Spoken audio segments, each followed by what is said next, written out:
జగన్మోహన్ రెడ్డి గారు ఏ రోజైనా సతీ సమేతంగా తిరుపతి తిరుమల దేవస్థానానికి ఏ రోజైనా వెళ్ళారా?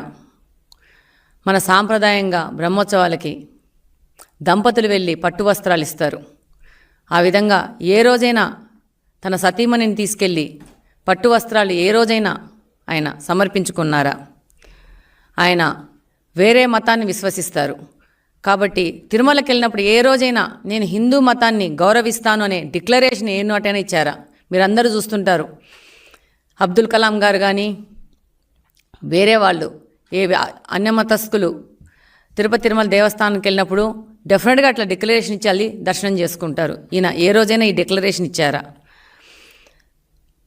పవిత్రమైన తిరుమల తిరుపతి దేవస్థానం యొక్క లడ్డూను అపవిత్రం చేసి దానివల్ల వస్తున్న నష్టాన్ని భర్తీ చేసుకోవడానికి కొత్త నాటకాలు మొదలుపెట్టారు.